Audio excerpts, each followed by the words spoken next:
Hello. Hello, how are you? I'm good. How about you? I'm doing well. So did plugging in the mic and headphones require cable management? No, I also had to create an ISO on a USB, and disk utility is still garbage. So I had to go find the commands for it. I was just going to give you a hard time because I was imagining either you plugging in something really, really, really slow or deciding, let's route new cables at the same time. It could have been, like, the latter could have been totally possible. But it was like, I didn't include creating an ISO because I thought, it used to be you go into disk utility and you have your image mounted and you have the drive that you want to load it on, and you select the drive that you want to load it on, select restore, choose the image that's mounted, and then you push it. And as soon as, I tried it several times, and as soon as I said, restore this image, it immediately failed. I'm just like, fuck, they have not fixed disk utility. Disk utility, like the actual commands in using a CLI to run disk utility commands works every time for me. I just don't remember them. Using the interface, somehow the interface is it's just garbage. Yeah, I gave up on disk utility. I didn't think about running it through the CLI. I just defaulted to using the duplicate disk DD. I've got Super Duper on here, and I don't know why I didn't even think to use Super Duper. So, yeah, I forgot about Super Duper. Anyway, yeah, so I'm using the DD command. So you want to start with follow up, or you want to start with being reminded of the best Batman? I think we'll start with follow up. Yeah. So, I saw that you turned my follow-up into a follow-up inspired topic. I like that. That was great. I can't remember. See, the problem is, at the time that we were recording, I thought, I want to say that. Oh, yeah, we were talking about things we were talking about the iPhone, and that, we often equate heaviness with quality, and that's not always the case.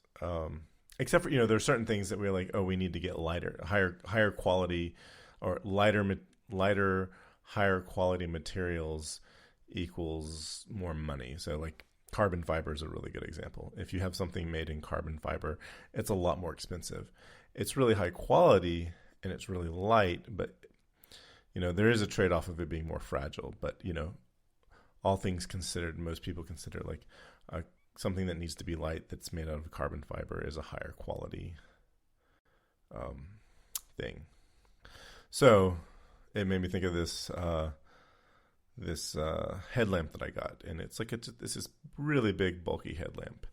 And I'm a fan of some headlamps called Coast. The website's coastportland.com, and they have, like, some really high quality headlamps that some friends of mine told me about, and I have one headlight from them. At the time that I got it, it was their brightest headband headlamp. So there's no strap that goes over the head. There's just the headband that goes around the head, and the batteries are in the headlamp itself. So it's like you basically have the light that sits on the front of your head, and then an elastic headband that goes around your head. And it's a good quality headband. It's comfortable. It's reflective, and that's kind of cool. And it's a 560 lumen headlamp, and I love it. And it's so bright, and it's so good. And I think it's the brightest flashlight I've ever had, and it's in a headlamp. And it was really cool. Anyway, so I've had that for years, and so I consider it's the bar that I'm setting a standard to. It's my standard for a headlamp. I've got a couple of headlamps that have some decent quality LEDs from Walmart that were inexpensive that my kids use, and I can tell a big difference between the ones that I picked up from Walmart, the Ozark Trail ones, versus the Coast headlamp that I have. And so this company, uh, Lone, let's see, I think it's Lone Survivalist. I gotta open the link just to, Lone, it came from the Lone Survivalist shop. It's the Tri-Beam headlamp, and its MSRP is $79, and right now they're saying it's $49 from their website, and it claims to be a 2,000 lumen headlamp.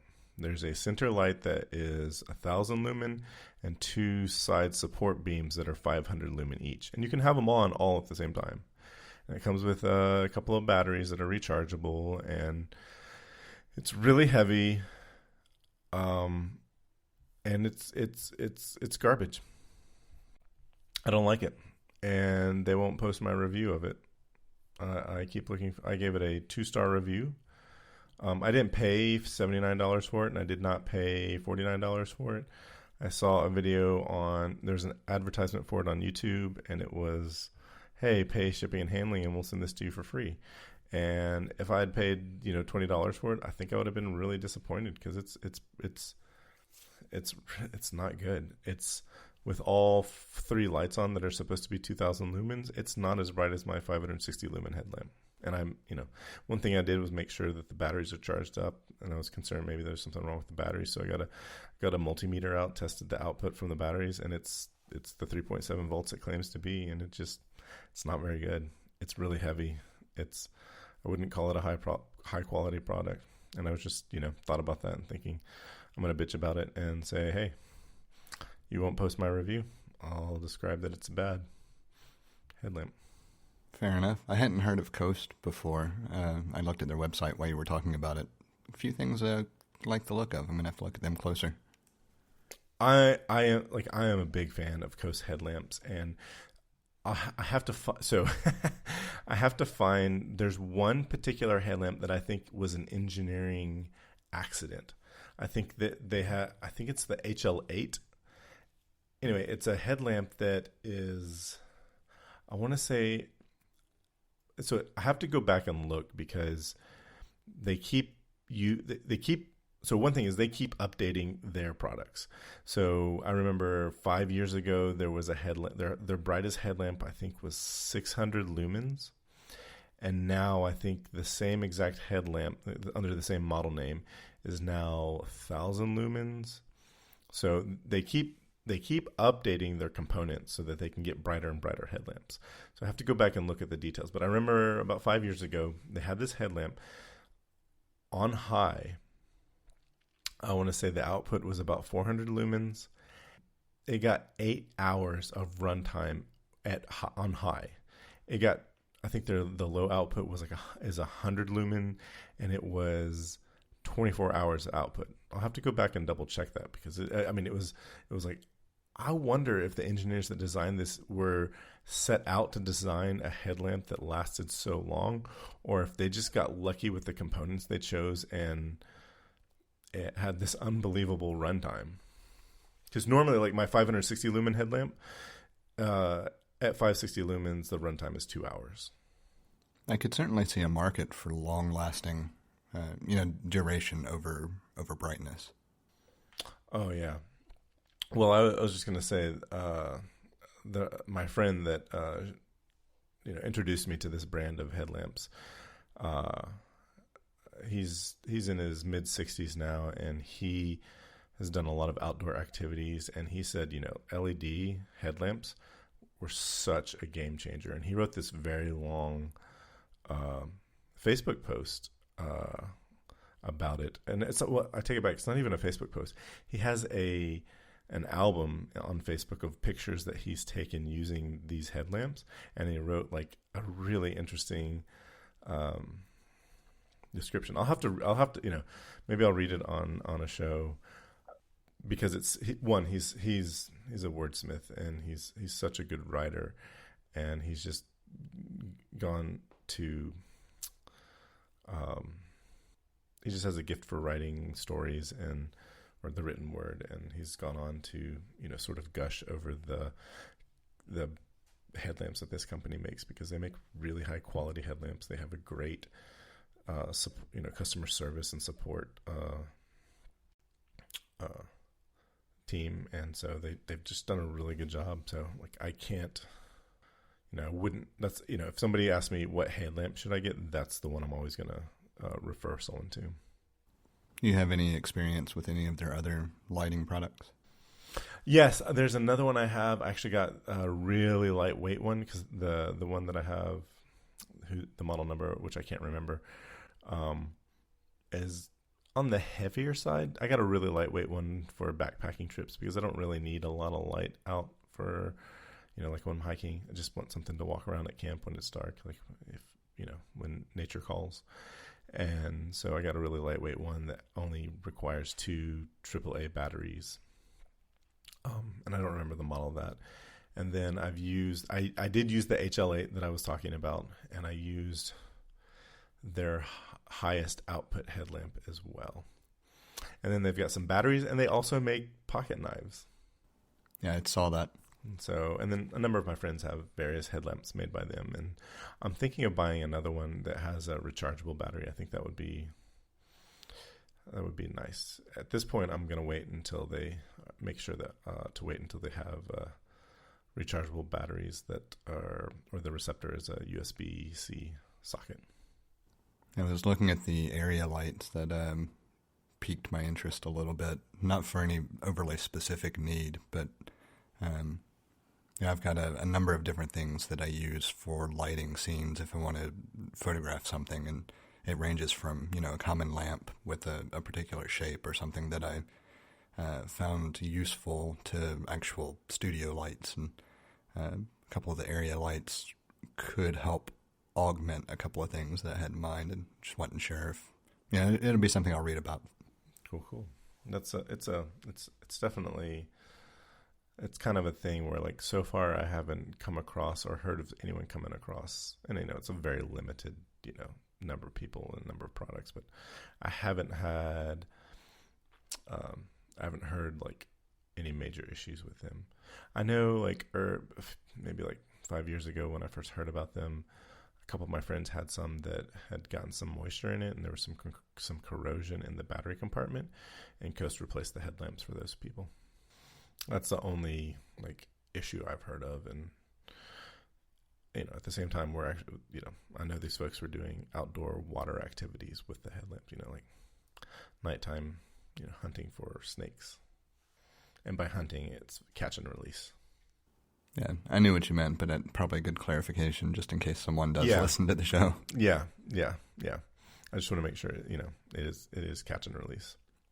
So the other follow-up topic I have is the naked mole rat. I thought it was interesting. I came across a term I'd not heard before, and they are the only mammalian thermoconformers, whereas all other mammals are thermoregulators. I just, it's like, okay, I saw the term.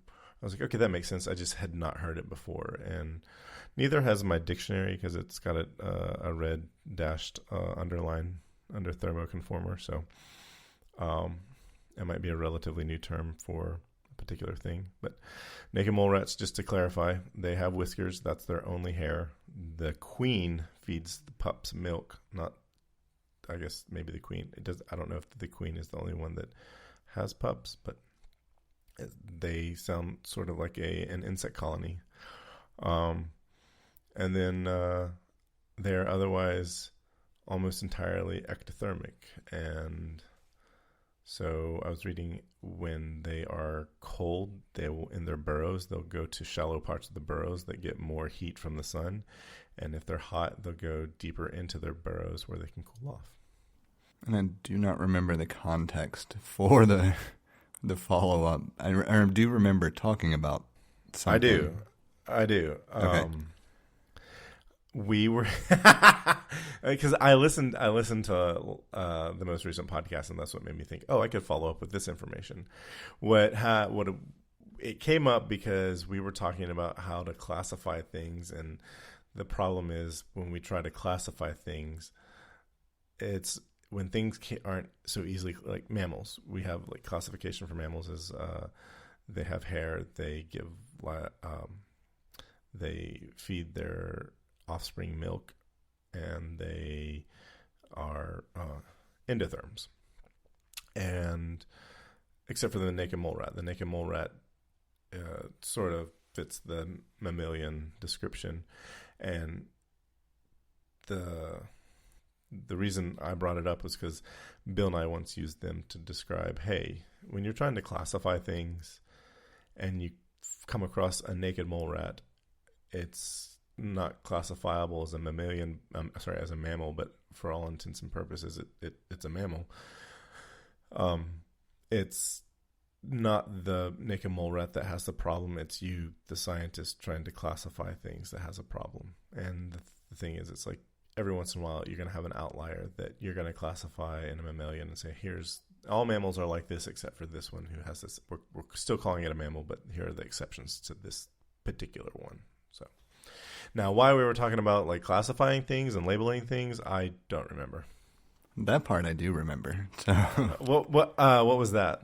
That was going back to the general theory that labeling things is one of our root problems. Yes. Yeah. I don't think we were necessarily talking about the classification aspect on that episode. No. We were not. Okay. But I know that's where it has repeatedly come up in our conversations. Yeah.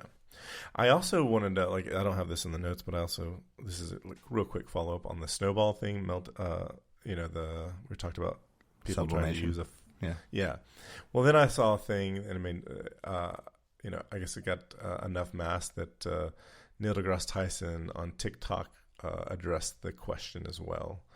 And he was real funny. He had a potato in his hand, and he had a lighter, and he said, would you cook a potato with a lighter? No, you don't cook a potato with a lighter because it's not enough heat. So even though it's a really intense flame, it's not enough heat. And I want to go back to Bill Nye again, because he did this in the early 90s. He was standing in front of a swan, an ice sculpture of a swan, and he had a match. And he didn't ask which one is hotter, because obviously the match is hotter. But he asked which one of these things, the match or the swan, which of those two has more heat energy? And the answer is the swan, the ice sculpture, has more heat energy than the match. And it's real easy to say that the match does not have enough, has less heat energy, because you couldn't take that one match and melt the entire swan. And I thought that was really cool, because the difference is the match feels hotter because it's a more intense heat energy, but the swan has significantly more heat energy than the match. And I thought that was really cool.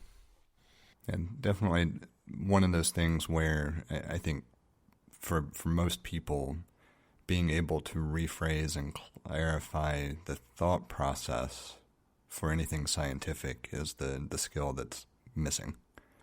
Yes. Yeah. And, and the only way to develop that skill is, one, you've got to be taught, okay, some people have a proclivity to think a certain way versus others. I feel like I have more of a proclivity to think more logically and follow that kind of thinking than I would trying to write poetry or even write really good prose. I really try my hardest to be a good writer, but I'm not. And so, some people have an advantage already, but everybody can be taught to think critically in some way, shape, or form. And there's, critical thinking is not limited to science and natural sciences and mathematics and so forth. It can be applied to anything. We can think critically about poetry. So I think the other distinction I would make there is it's not just critical thinking, it's also understanding different effects for the realm of discussion. So, if you have not been well taught with, applied scientific principles or theories, a lot of things just won't make sense to reframe until someone does it for you or prods you down that path. Whereas you could still be thinking critically and not come to that conclusion, you would be wrong, but like you could have a level of applied critical thinking to rationalize or think through that same particular scenario and arrive at the wrong conclusion and still be successfully critically thinking without the knowledge or understanding of kind of exactly what is being referred to. Maybe yes. I think that's probably the better way to phrase the distinction. I think I agree with you on that. It also makes me think about how often correlation is confused with causation. All the time. Yeah, there's a great. I wish I could remember off the top of my head what it's called, but there's a great website that correlates the craziest things, and it's like a rise in deaths caused by street strangulation correlates well with Nicolas Cage movies that weren't nominated for Emmys, and so somebody's put together like graphs of these things, and it's really cool. That's fascinating. Yeah. When you come across it again, I definitely want to take a look. Yeah, I'll send the link to you. So I decided to watch Batman Forever because I'd actually recently watched Batman, the 1989 movie. Hold on, let me jump in real quick before you go into that. I actually looked. I was thinking I was going to rewatch Batman Forever prior to this because of the notes. It is the one Batman movie I do not own. Oh. So they're all on. Or no, let me rephrase. I do not own Batman and Robin either. Oh well, sorry. You should not. I actually kind of want you to watch that movie and tell me how it compares to the Jurassic Park movie, or like how would you say, like there's a Jurassic Park movie that you refuse to acknowledge the existence of, and I kind of want to get your take on the Batman and Robin movie. Like I want to know, would you stop acknowledging the existence of this movie, because it's far worse than that Jurassic Park movie. So I have seen it. Okay. The funny thing is, I will acknowledge it exists, even for how bad it is. I still will not acknowledge the other Jurassic Park movie exists. There's like there must be like some. I know we've talked about this, and I'm picking up on. There's like it came at a moment in time where it's like, this is the worst thing you possibly could have done for how much I like the source material. Yes. So the very summarized backstory there is I watched the first Jurassic Park after reading the book. I'd already read Michael Crichton's Jurassic Park novel, and I enjoyed both. I had already read The Lost World before seeing the adaptation that was presented as The Lost World in theaters, and it referenced the source material for a couple of minutes and then decided to chunk it out the window and make up all sorts of stuff. Therefore, it does not exist. I can see how that. Batman and Robin. Yeah, it's not good. It's horrible, but it's a worse movie by far. Like if you say like, is this movie good? You know, yeah, thank you. But it's not like it's not being untrue to certain source material. It's very loosely, you know, the source material that it draws from is minimal. Right. And there's a fairly easy way to correlate that it tried to take its cues from the TV series. Oh God. And just failed miserably. I mean, the TV series from the 60s was you know, significantly better. Right. And you know, a lot of it is because I have higher expectations for a 90s Batman movie, and you know, I think that's what it is.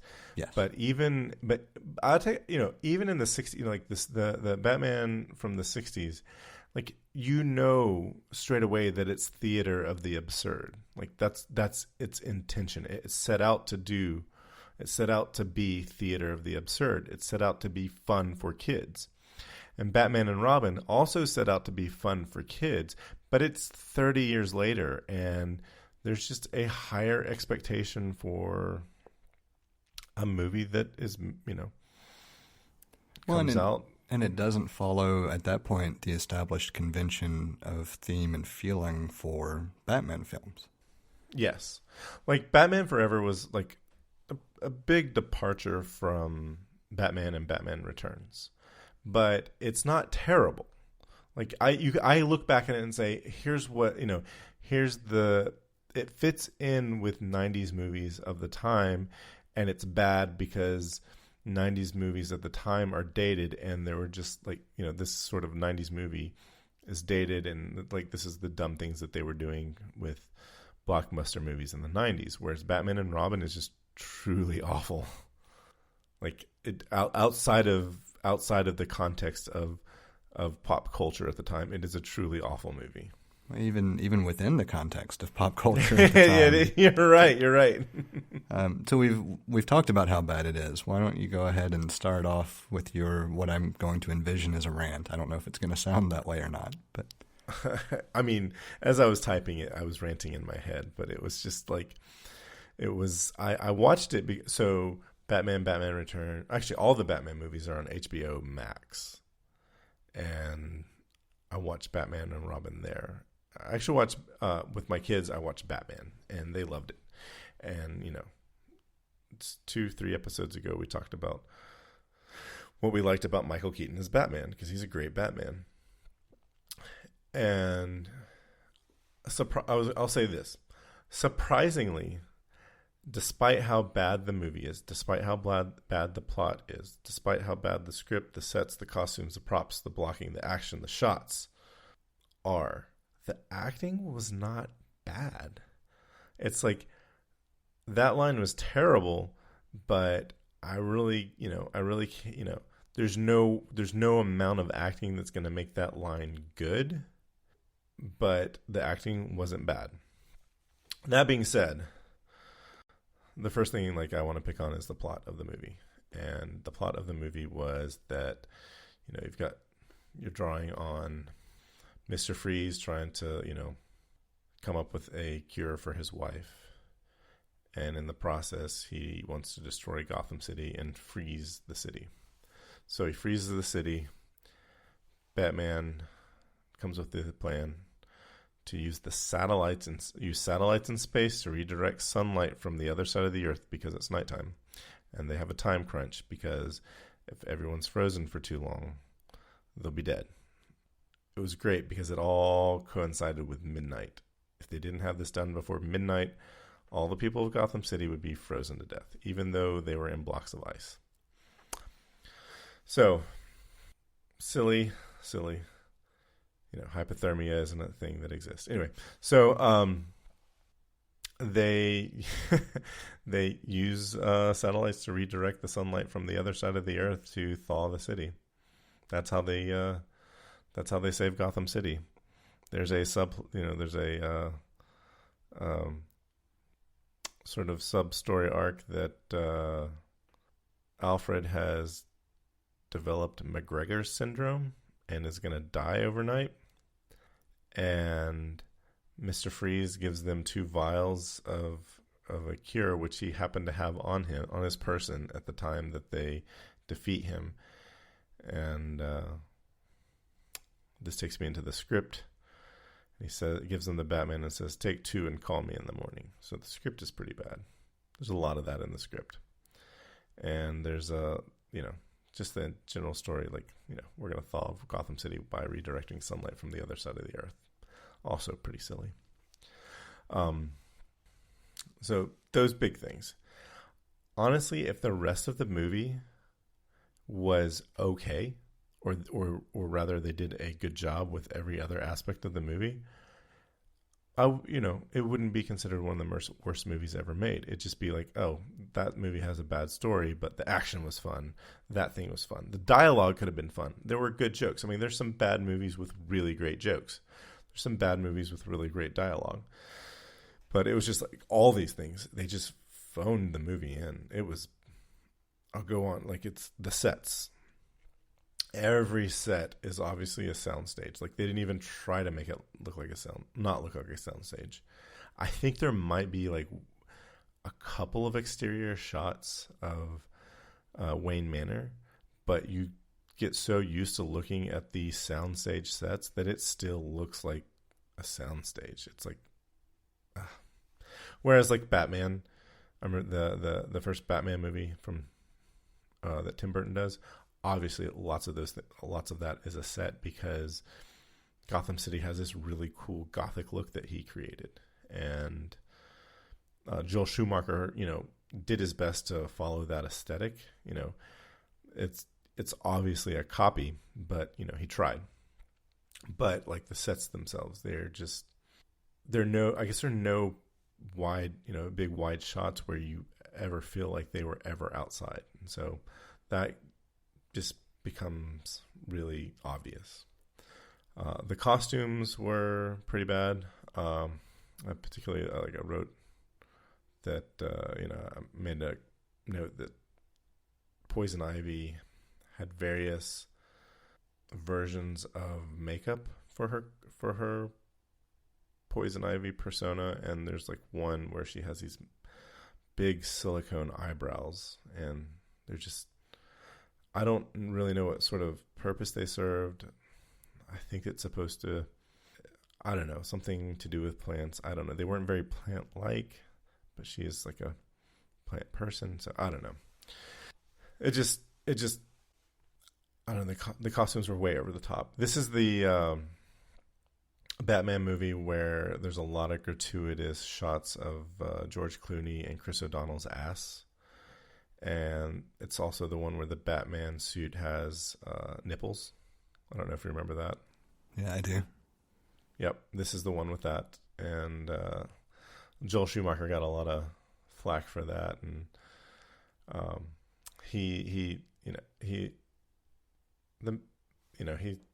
lot of the flack was that Joel Schumacher was gay, and he was just like doing a lot of shots of their ass and their nipples and stuff because that's what he wanted, and it was a very there's sort of a like a BDSM undertone there. So that might be more inferred than implied, but it's it's blurry. I forget. A couple of the other ones were like the props. They were pretty bad too, and they were bad in a way that is like I would say unacceptable for a movie.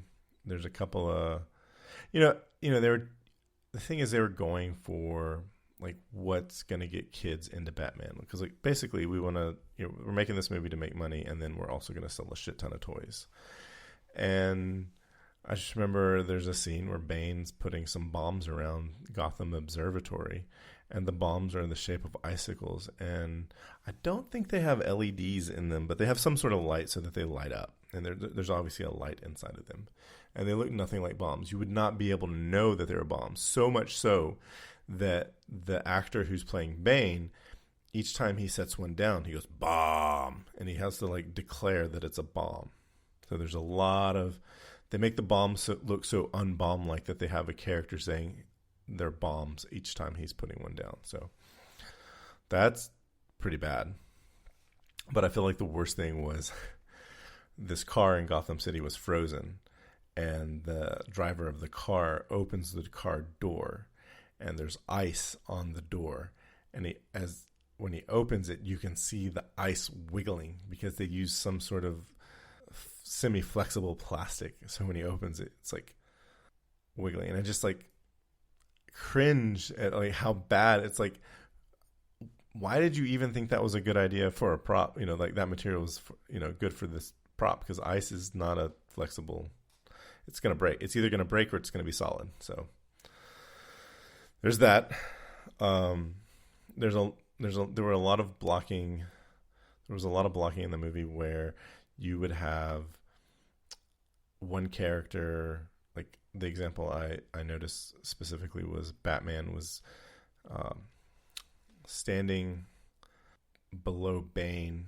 Bane was on a staircase, and Bane was in a position, like it was in an advantageous position, especially considering that the character, the character Bane is going to be significantly stronger than Batman. And Batman's just able to like just pull him over the banister over himself, and from like sort of a being in a headlock position. And I just thought that was just really stupid. And I actually didn't even remember that Bane was in the film. I had to go look that up again. I think the only thing he says is bomb when he's putting those bombs down. I mean, there's not much dialogue. I remember being rather spoiled by Tom Hardy's portrayal of Bane in the Nolan film because it was much more like what I would expect from the comic character.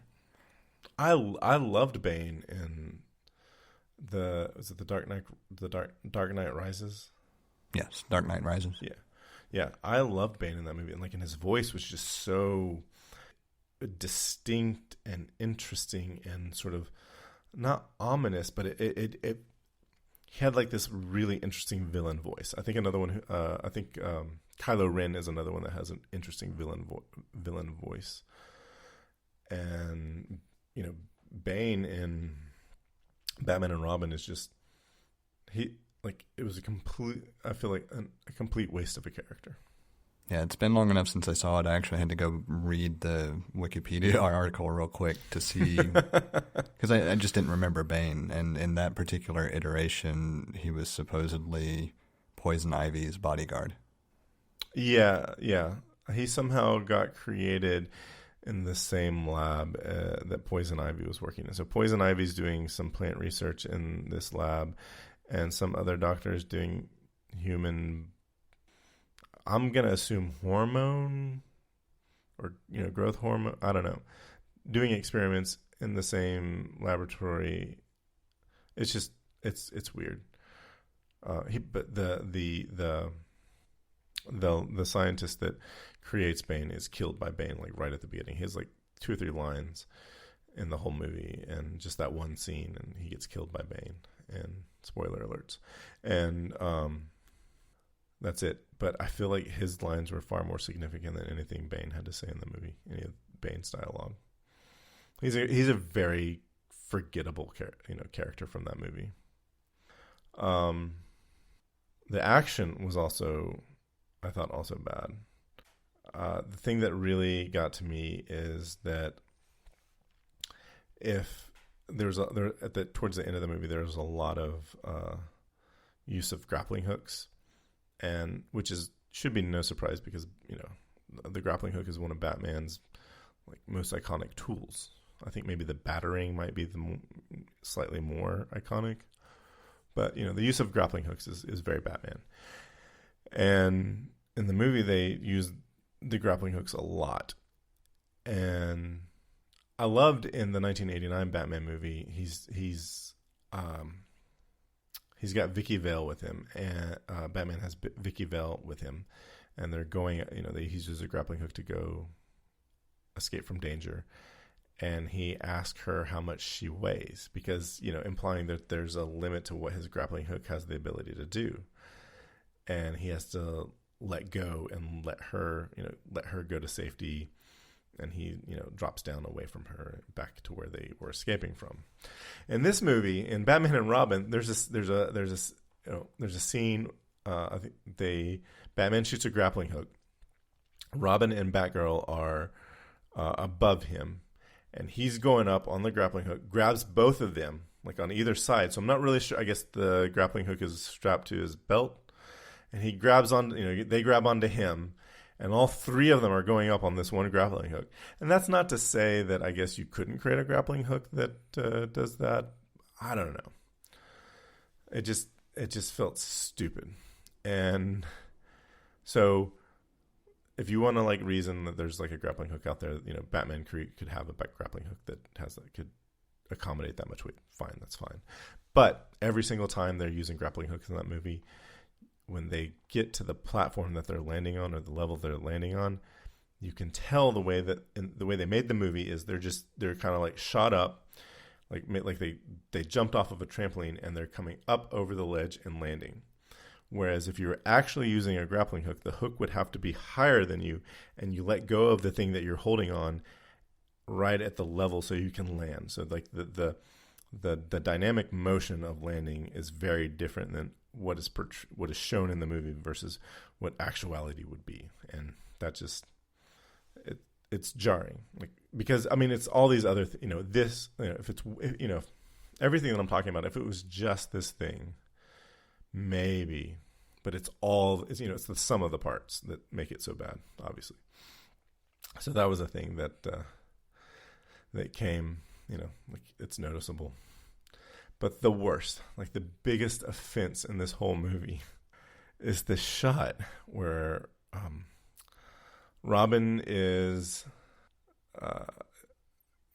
not confronting Poison Ivy. In the movie, Poison Ivy uses pheromones that make whoever smells them, in love with her or infatuated with her. And there's a whole thing where she's got poison on her lips and she kisses Chris O'Donnell. And spoiler alert, Robin has some sort of prophylactic on his lips, and the poison doesn't get on his lips and he doesn't die. So she kicks him into this pool or pond of water that has plants in it. He's struggling with the plants. The plants are pulling him down, and he comes up. He's fighting the plants and struggling, and he comes up out of the water. His head pops up out of the water, and then the plants pull him down into the water. But instead of like having the plant props pull him down in the water, they just reverse the shot so that his head goes back down into the water. Like it's the reverse shot of his head coming out of the water. And that was just it's so bad. Like I've never seen, like, this is a movie, like this is supposed to be an blockbuster summer movie, and I can't think of a single movie that has done that. That is like the biggest offense of the movie, I think. It's almost like it's an editing decision in post that something didn't work the way it was originally shot. Know what I mean? Like, maybe they had him come out of the water and then there was something else that followed, and they never filmed an alternative and realized it didn't work with the way it was edited together, maybe. Not that I'm trying to make excuses for it. It's just, it is a very strange technique to use because it's easy to pick up on. Yeah, and, it's like, the whole, it's like, I've heard the term dailies, and that's, when you're done shooting, you look at all of the footage that you use to make sure you got all your shots before they disassemble the set. And I can't imagine that they didn't like see,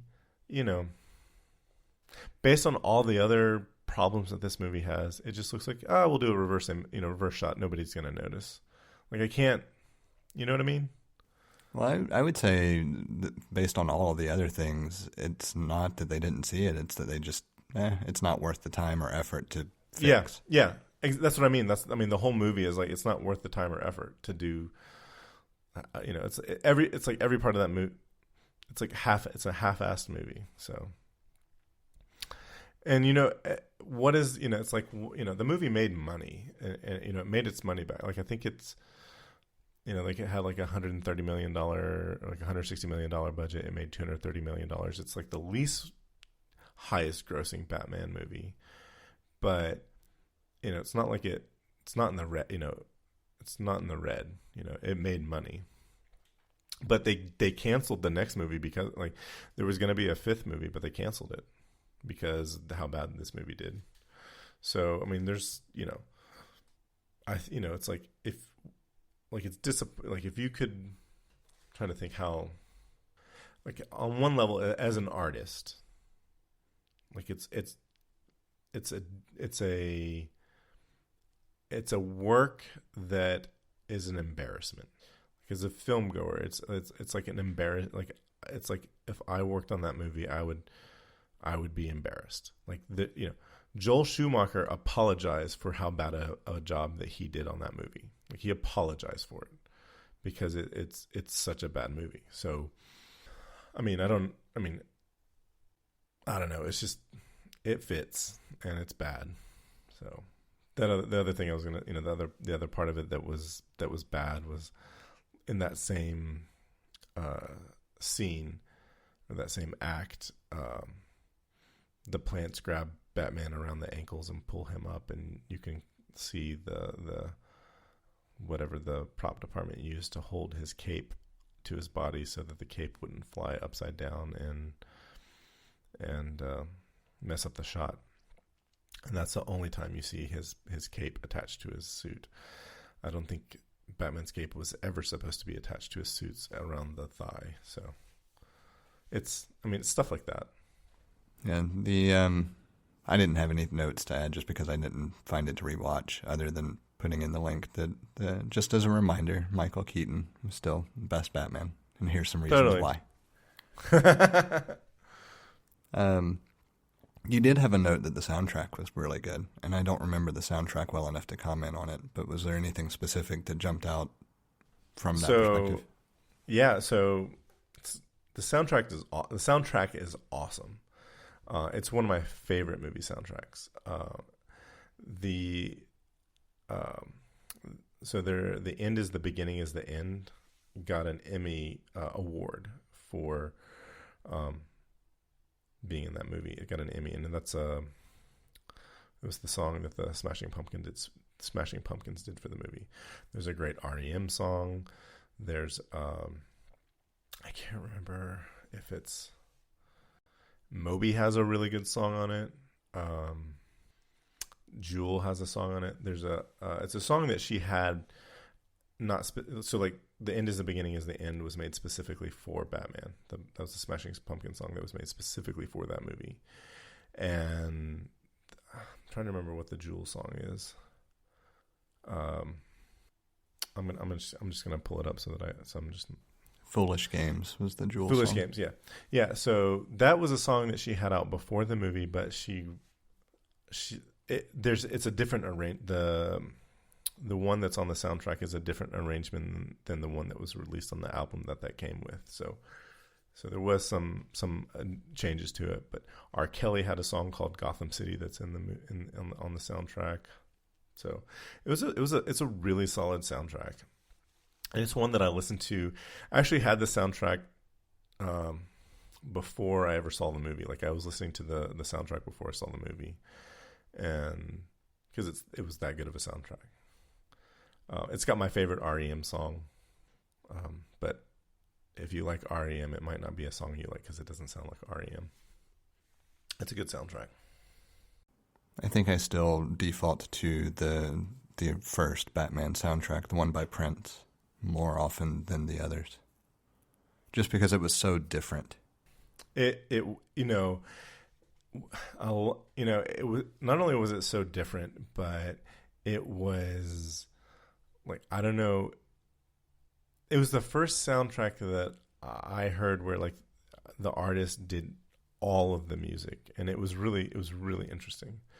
There were so many interesting different things that came along with that Batman movie, and the soundtrack was also one of them.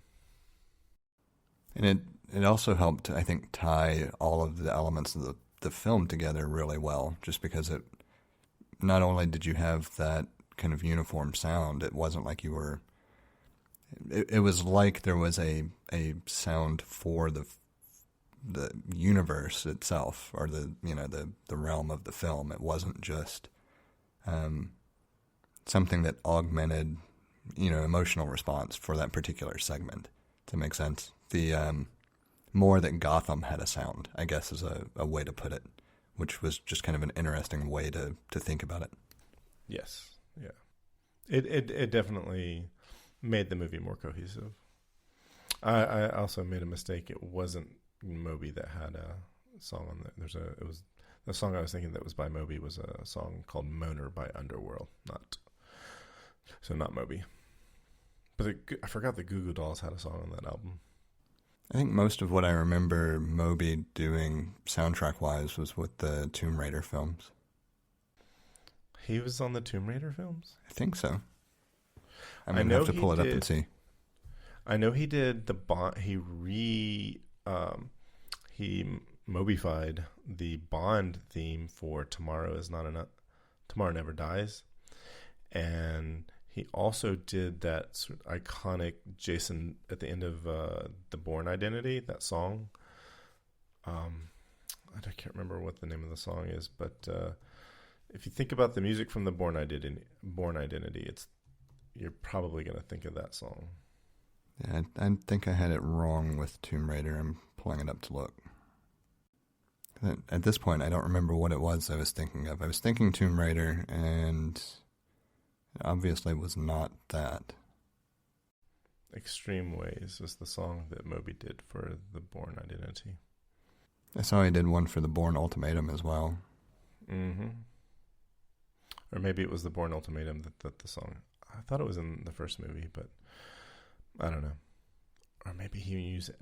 He might have used scrolling to see what the name was. I just saw Bourne Ultimatum in parentheses. Yeah. Well, I was just going to say, that's what I see it attributed to the Bourne Ultimatum as well. And maybe he pulled something from the score and used it in his song. But like there's like for me, it was a very noticeable song, and I associate it with that movie, and then I found out that it was a Moby song, and I was like, okay, that makes sense. So, but that's all I had to say about Batman and Robin.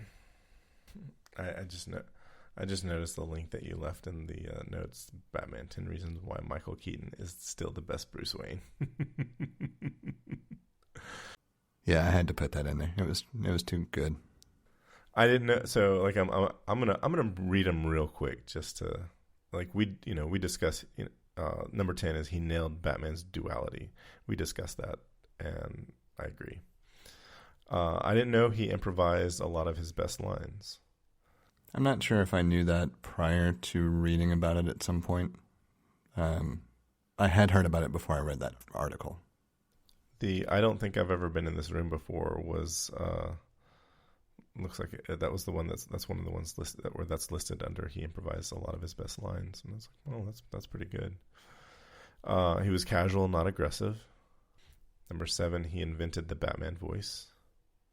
Number 6, he had the best Batman voice. That's true. 5, he defied over 50,000 naysayers. Yeah, that one I had to read a little bit just to make sure I understood what they were talking about. So I certainly didn't remember this at the time, but I remember watching I don't want to call it a documentary. What is a mini documentary? Like, like when they do like a 15 or 20 minute, like a featurette about the sort of like, I watched this featurette about how that movie was so, like there was so much merchandising and so much advertising. And I remember seeing like I wouldn't have recalled this, but I now remember like there's a lot of people that were concerned over the portrayal of Batman. But he definitely won them over. He had great chemistry with the actors playing his villains. He brought a sense of humor to the role. I'd agree with that. He had a close working relationship with Tim Burton. Yeah, he was Beetlejuice. And he humanized Bruce Wayne. Number 1, he humanized Bruce Wayne. I think that's, because he came before, I always bring up Kevin Conroy because it's fun to bring up Kevin Conroy because people don't think of Kevin Conroy as Bruce Wayne and Batman because he was a voice actor. But, I can't imagine that Kevin Conroy didn't, say, I love what Michael Keaton did with Bruce Wayne Batman. Now I've got to do the animated series version of that with my voice only. Yeah, I could see that being an influence for sure. And I also think that it influenced a lot of the way Christian Bale played his variant. Because he did also try to bring a very distinctive and different style to Bruce Wayne that felt more tortured, I guess, for lack of a better phrase. Yeah, I think tortured is a good, maybe, yeah. Well, I think it evolved, right? We got to see the evolution of Bruce Wayne in the Nolan films that we never really got to see prior to that. But he starts out very tortured, trying to figure out what it is that he's after or doing, and then we see the evolution from that to becoming a symbol. Yes. If you the murder of I can't, is it Tom Wayne was Bruce Wayne's dad? That sounds like it would work. Yeah, I don't remember his parents' names. Well, his mom was Martha, right? Really? It's Martha Wayne? I'm gonna have to look it up again. Yeah, I don't remember. Because I think there have been a couple of different variants. Well, Yeah, Dr. Thomas Wayne and Martha Wayne. okay, because like Tom Wayne is used. I mean, he's more of a character than Bruce Wayne is in the Joker movie. So, or he's more prominent in the Joker movie. But I was gonna say that in from what I remember of Batman Returns, there's not a lot of significant. There's not like the death of his parents is not significant in Batman Returns, but it's obviously prominent in Batman, in the 1989 Batman. There's the scene where in that telling of the story, it's Jack Napier who becomes Joker that, spoiler alert, kills his parents. And you like how I put the spoiler alerts right in the middle of the spoiler alert, or right in the middle of the spoiler? Yeah, at a point where I'm not going to bother going back and trying to fix it. I mean, that's the thing. Like, I'm saying it, it's not there for you to fix. It's there for me to be like, oh, ha, I'm spoiling this for you. Anyway, I don't recall, other than the plot of Batman Returns is like I don't even remember what the bad guy's name is, but he's like gonna kill all of the rich people of Gotham City's children. Anyway. The Penguin, played by Danny DeVito. No, it's the other guy that played by Christopher Walken. He just uses the Penguin to. Fair enough. Yeah, I can't remember his name. I can't either. It's Christopher Walken because Anyway, they revisit Bruce Wayne being tortured, like or dealing with the death of his parents in Batman Forever, but it's uninteresting. It's kind of trite the way they revisit that, and there's no mention of it in Batman and Robin.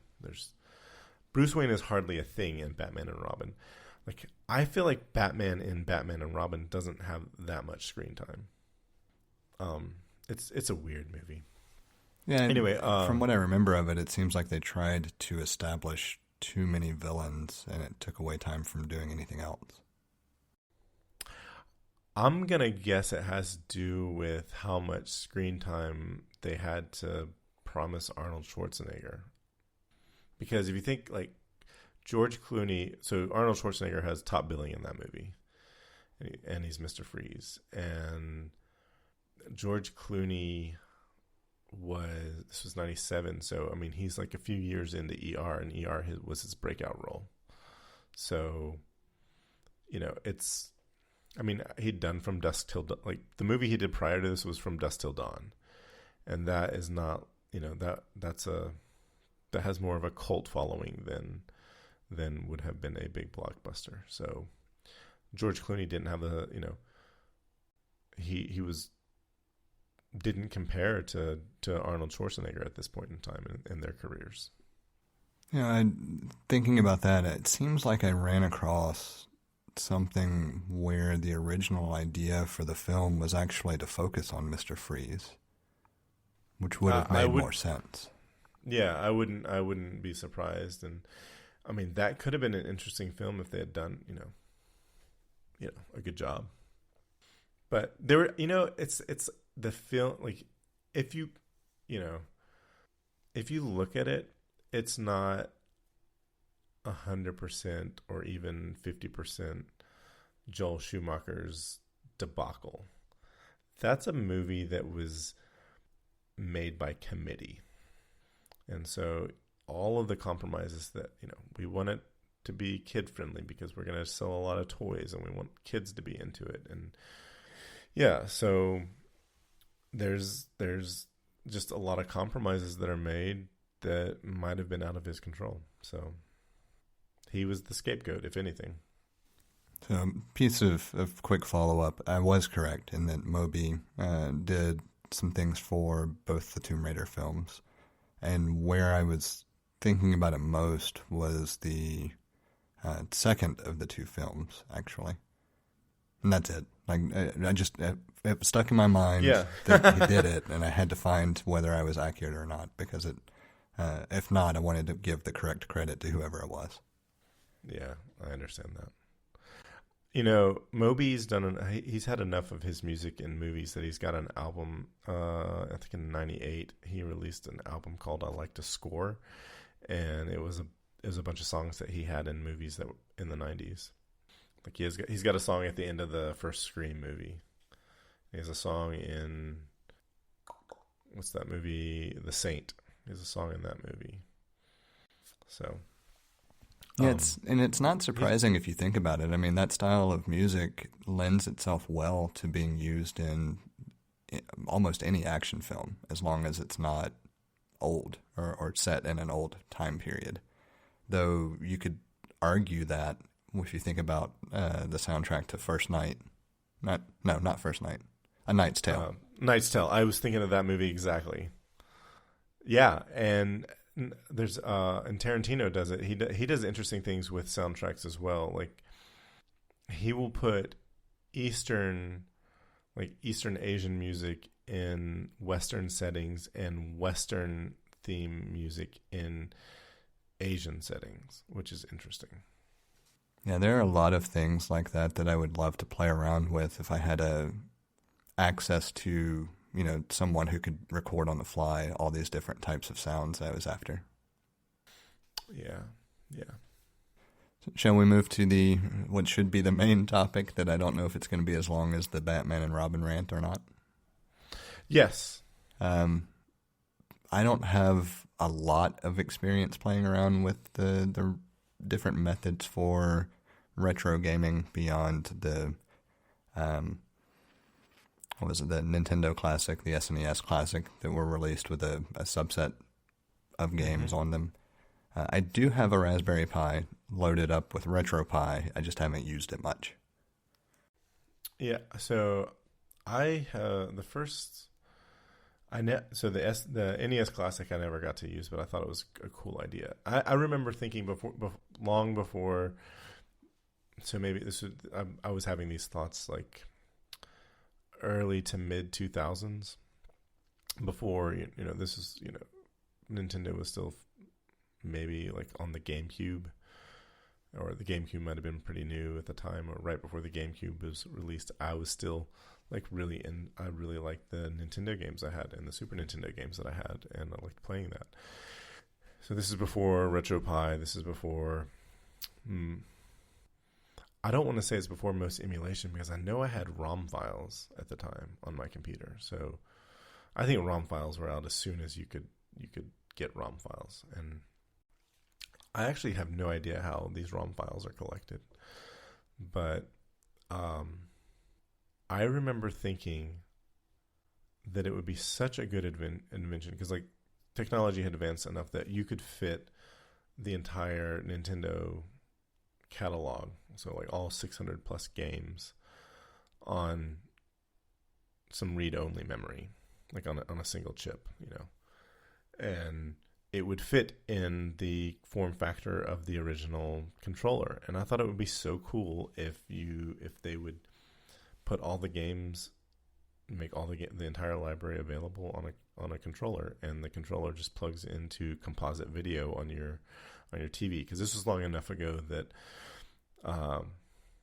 I wasn't using HDMI or component video, and I started using those connections in 2005. So this was pre-2005.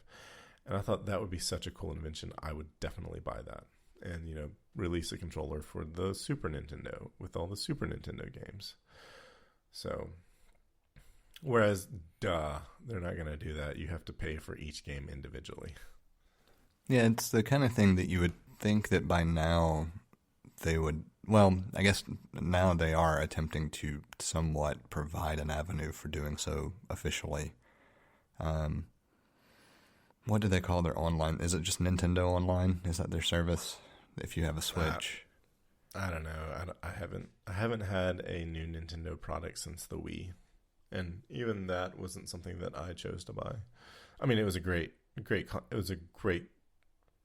fun game, fun concept, really cool game, and like made gaming really appealing to a much broader audience. I still have a Wii, actually. I don't use it, but I still have it. It was a great idea. I do have a Switch. They sold me on the idea of being able to dock it and play on the TV, or be able to pull it out of the dock and play on the go. And so I wanted to try that and see how well it worked, and it actually works really, really well. The Switch, a year ago, I was planning to buy a Switch. And so I thought, this is how I got into retro. Like this is what brought this up. I saw something with, I saw RetroPie on a device called the GPI. No, it's RetroFlag has something called the GPI case, and you can put a Raspberry Pi Zero or 0W in this case that looks like a Nintendo Game Boy, and load up RetroPie. Put an image of RetroPie on an micro SD card, put it in there, and you'd have like this. You have an emulator in the Game Boy form factor, and it was really cool. And it was like $70. RetroPie, everything all said and done for $100. You have this Game Boy form factor device that you can play games. And I made 2 of them, one for each of my children, so that they could play these old games. They love Sonic the Hedgehog. And turns out that they would have preferred a Switch. Even if they had to share it, they would have preferred a Switch. And so I was like, okay, well, I'll buy that and sell it. And then the pandemic hit, and Switches were unavailable for months. Like, you could not find one at a retail store for months. I think they're available now, but yeah, I noticed that anecdotally, because I wasn't looking for one, but Microsoft and Sony both have launched their next gen consoles, and I always find it fascinating to watch when it goes from unavailable, other than luck of the draw at launch, to actually normally available for anybody that might want one, just because it's a fun like timeline thing to kind of watch and see how it evolves. Yeah. And same thing with Apple products. I kind of pay attention to the same general concept. And I've noticed that the PlayStation 5 and the whatever Xbox X1, XX something, whatever they're calling it, the Series X. Series. I don't know. Microsoft is almost as bad at naming as Apple. In a way, they're worse. But I have noticed that neither of those have been easily available. Like I have yet to see one on a shelf or a display. And I saw that Switches were not available, but then I started seeing boxes of them in stock again 2 or 3 weeks ago, I think. But yeah, overall, it's no surprise that spending more time at home, people would look at avenues like gaming again, potentially more than they would previously. Because I was in the market for a Switch a year ago, I really was paying attention to what was going on and reading about it. And a lot of it had to do, it was all pandemic related. It wasn't just that people were at home and, it's like we had the one Switch and that sufficed, but now I've got like 2 kids and now I want to get a second Switch. And, it wasn't just that. It was also the fact that where the Switches are manufactured, they're manufactured in Japan. Japan took the pandemic seriously, and so that manufacturing shut down for a while to deal with the pandemic, because they had a much better approach to dealing with a pandemic, but it caused production issues, and so I think before Christmas you could get Switches, and now you can get Switches. But there was a good 6 months where you couldn't get a Switch, couldn't find it. Not for you could find it on you could find one brand new on the gray market for a crazy price. But now I've gotten to a place like they're probably gonna release their next generation console pretty soon, and I want to see what it is. So now I'm holding off on the Switch. That's a tough one to say for sure, because Nintendo is notorious for not following general trends as well. Like I could see the Switch just getting maybe a refresh, but still being generally the same thing for a while still. So I think it's definitely gotten a refresh. Well, they have the Switch Lite. They have the Switch Lite, but I think a refresh is imminent. So if they do and I'm waiting to see if there's not necessarily the next generation, but if they do a refresh, I want to see. I prefer a refresh. Like I remember So I want to go back to this Microsoft naming, because it ties into like the original Xbox. So the Xbox with nothing, just Xbox by itself. They failed in marketing terms when you have to say the Xbox, the original Xbox, the Xbox by itself. I've heard it referred to as the Dreamcast 2. Because around that time, Sega was, the Dreamcast was not, it was a great console, but it didn't do well in the market at all. Yeah, the game support just wasn't there. Right, and there's like, this is going to have to be follow up because I don't remember, but there's like vague hints that Microsoft bought or poached Sega IP, or bought Sega IP, poached Sega engineers to create the Xbox, and so I've heard the Xbox referred to as the Dreamcast 2, and I find it was a cool console when it came out. It had the original controller was like super big, like stupid big, and not the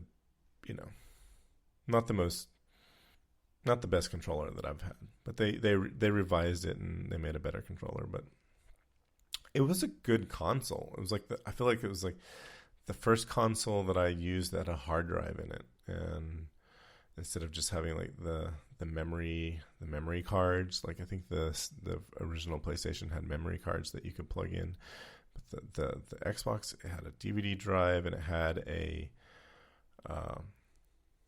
hard drive, like is an IDE hard drive inside of it. I forgot about IDE connected hard drives because we've been using SATA for so long. The original PlayStation and the PlayStation 2 used memory cards. Okay. So the PlayStation 3 was the first one with a hard drive. Yep. Yeah. Okay. So the Xbox had a hard drive. Like I think it's probably like a 20 gig hard drive, 3.5 inch form factor. But I mean, it was a really good console, and it had a lot of really good games. Like the big game that got it, just sort of distinguished it was Halo, which was supposed to be available as a PC game for Apple. I don't think I ever heard that, but it wouldn't surprise me because of Bungie historically wanting to include multiple platforms and then just failing through on their promises. Yeah, so it was supposed to be Apple, and I don't know all, I wasn't paying a lot of attention to like how companies were doing things like this and that like I do now. And a lot of it has to do with like the internet was still young, and I don't think like this kind of stuff I would have been paying attention to via podcasts, and podcasts were not quite out there. There's probably some precursor to podcasts that were where people were discussing this, but it wasn't in my world. But the Xbox is now considered one of the best. It's one of a really great piece of hardware that you can use to play retro games. You can use it as an emulate. You can image it with emulating you can re-image it with the software that runs the Xbox and runs the normal Xbox games, but also with a bunch of built-in emulators. And the process for doing so is pretty interesting because it requires using a USB dongle where you plug a USB drive in, and it requires one of three games. There's a James Bond game or one of the Splinter Cell games, and I can't remember what there's like a Mech Assault or Mech Warrior game. One of those three games, and it's got to be a certain version of that game, like a first run of that game that will exploit vulnerability in the Xbox software that will allow you to do a soft mod of the Xbox and use it as a emulator. It seems like I've heard of people doing...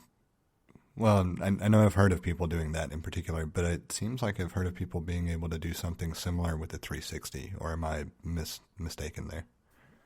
You might be able to do that with the 360. I think the 360 is harder because Xbox Live is a lot more prominent on the 360, but I don't think you're wrong. And it may be that what I'm remembering is just that I know that you can now emulate some 360 games, and it may just be that I'm thinking of that. Yeah, I'm not sure. I know that with the Xbox, it was considered one of the best, as a good hardware for emulation because it's got a, for the time it had a good processor, good GPU, and one of the hardest consoles to emulate is Nintendo 64, and it just has enough power to do the 64, and it has enough power to do the PlayStation.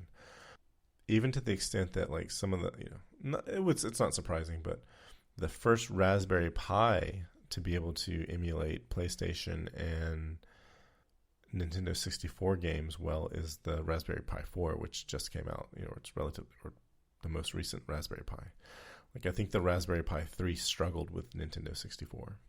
One real quick piece of follow-up. The PlayStation 2, although it did not ship with a hard drive, there were certain models where you could add a hard drive to it after the fact. I just wanted to clarify that what I was referencing was that like the PS3 shipped with a hard drive. You could not play or use it otherwise. The PS2 still used memory cards to save games. It's good. I would say it's good to point out that the Xbox 360 is the same. There were two. There was the original Xbox 360. I know it has some. It probably had like NAND flash inside, like a 4 gigabyte flash drive inside, and you could get a 500 gigabyte external, or not external hard drive, but it was a hard drive, like a rotational hard drive that would clip, like there was a slot for it. And when they revised it, you could buy the Xbox 360 with like 4 gigabytes of storage or 500 gigabytes of storage, and there was a place to install the storage. Wasn't that like a slot assembly that clipped onto the side? So the original form factor of the 360 was something that clipped on the 500 gigabyte hard drive, clipped onto the side. And in the revision that came out in 2010, I think there's much like a memory card, much like you'd have a memory card, there was some enclosure that a SATA hard drive was inside, like a 2.5-inch SATA hard drive, and you could slide that into a slot in the 360. I have to look at pictures of that. The main thing I remembered about the like enclosure that you slipped onto the side, I actually had the original 360. It was the only that was my first Xbox, and I kept it for a bit. The only reason I got out of that ecosystem, I'd been a PlayStation person forever anyway, and all of my friends had PlayStations with the online service or for gaming, etc. I only had one other friend that had a 360 So I just got rid of the 360 and went back to the Sony ecosystem and have stayed there since for the most part. But I remember that hard drive assembly. Yeah, because it kind of like it changed the shape of the enclosure, and it kind of like hooked in on the side.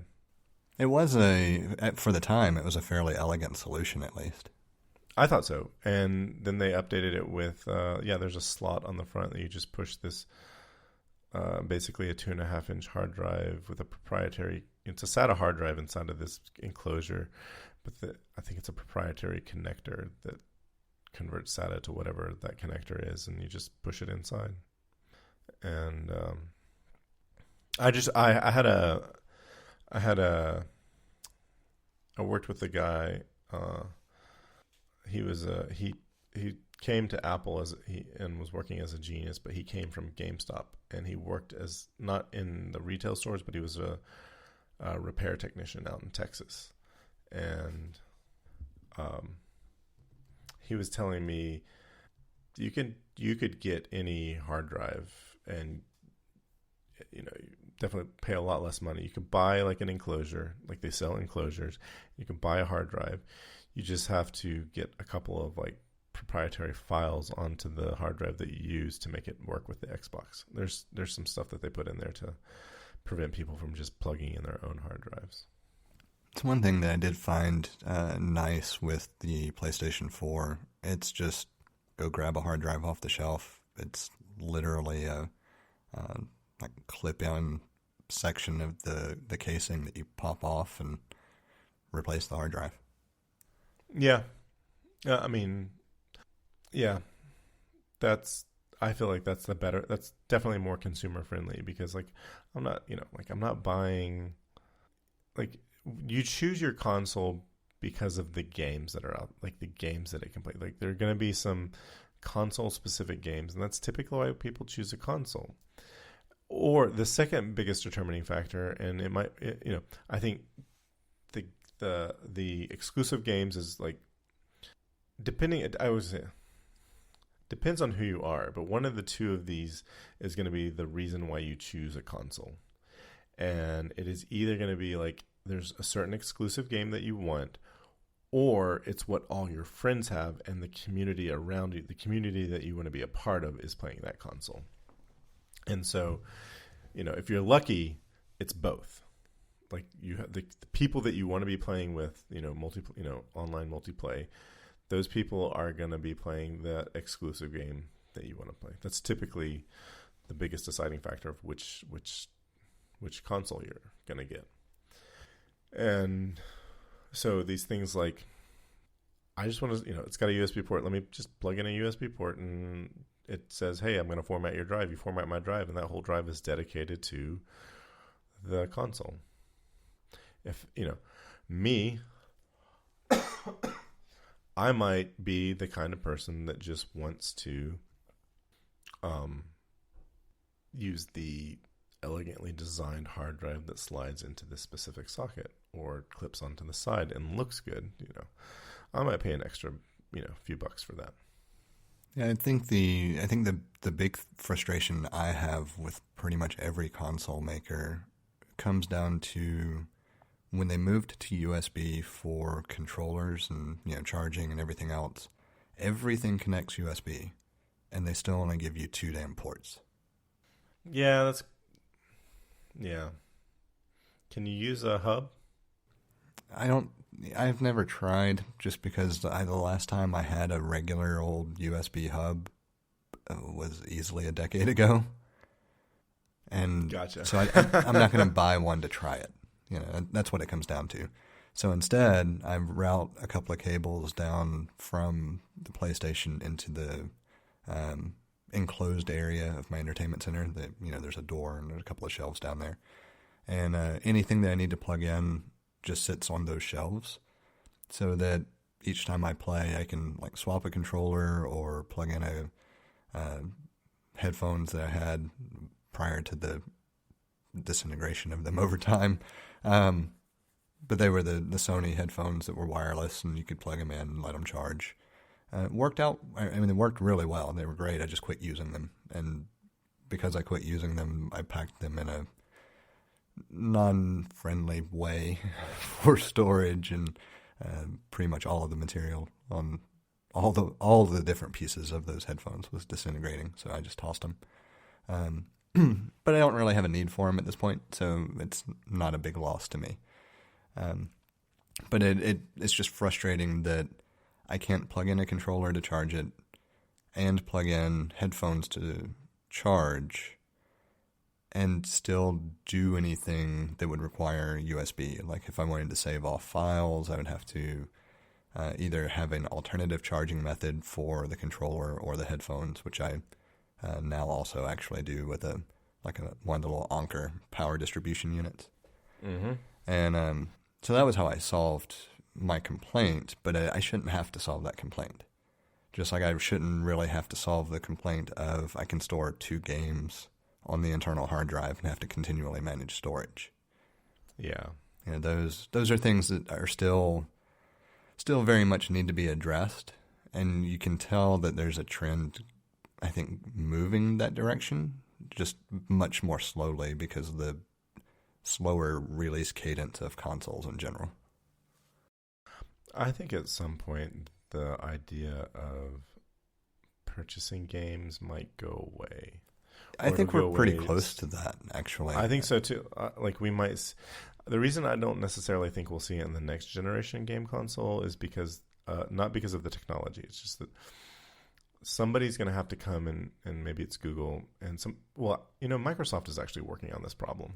Yes, but somebody's going to have to, and their feature or their offering looks impressive. Yeah, but it's. Somebody's going to have to disrupt the current norm for everybody to get on board. And it might be Microsoft. It might be Google. Well, Google canceled the Stadia, whatever. I didn't know that. Yeah, that's recent. I don't remember if it was last week or maybe the week before, but they killed it off. I did not realize. And I think part of it is because I haven't looked that close at Microsoft's offerings. Where I heard about it was the difference of opinion on Microsoft being able to release an app on Apple devices that would allow access to the entire game library. Mm-hmm. And I have a feeling that's going to get resolved in some way, because from what I heard, Microsoft's offering is basically a monthly subscription that lets you play any of their titles from any of the eras of the Xbox Xbox games. And I don't know if it's all of them, but the idea is that it's a massive catalog. I wouldn't necessarily expect it to be all of them, but I expect it, like you said, it's going to be a big catalog. So, and in fairness, I mean, Sony does have, they call it I think it's Sony One, where you can subscribe and you can play PlayStation 2, I think some PlayStation 3 games. I don't remember if they actually got that far yet or not. So they're working on something that's compelling, but I haven't heard, 2 big things. One, if you really want people to adopt it, you've got to provide a bundled service that is your access to online play and this subscription and new games all in one. Because you're not going to get people to pay for, like in Sony's case, it's PlayStation Plus for access to, online play. And then in addition to that, add in PlayStation 1, and then in addition to that, add in like current generation games once those are available to be streamed. Like that's going to be asking too much of the consumer on the end unless you give them the hardware for free. Yeah. And maybe that's the model that somebody's thinking about. Yeah, I mean, I expect at some point it's, the console's going to become like the router that you get from your ISP. I would love that, to be honest. Like I would like to eventually get to a place where the console and any entertainment consumption device, like you could pick whatever combination and it's just provided by a provider, and the only thing you have to supply is either an internet connection or a minimal utility like electrical and internet or something of that nature. Mm-hmm. Wasn't Google Stadia? I mean, wasn't it meant to be like the processing was in the servers, and you were kind of at a dumb terminal? To be honest, I don't know because I never really caught any level of interest in their offering because I'm fairly anti-Google product. Yeah, I don't think you didn't have to have a console. I'm assuming that you played in Chrome. You needed something that ran Chrome, so. And it wouldn't surprise me. And I want to clarify, it's not that I think anything from Google is inferior from a product perspective. It's that I don't like their business model. Yeah. I was just thinking about like the first run of the Xbox 360 was backwards compatible. Like, so this is something that I thought was interesting, and I didn't realize how many consoles did this because this was the first one I remember hearing about. But the first run of the Xbox 360 was backwards compatible with some Xbox games, and I thought that was really cool. And it was before the revision in 2010, but they stopped. It wasn't every Xbox 360 that was backwards compatible, but when they released the 360, which was, I think it was quite a bit ahead of PlayStation, I think it was like at maybe 9 months to a year before PlayStation was released. And I think that was a PlayStation 3 that would have been the same generation. Anyway, they rushed the 360 out the door, and the game catalog was so small that they made it backwards compatible with some really popular Xbox games, and it was through emulation.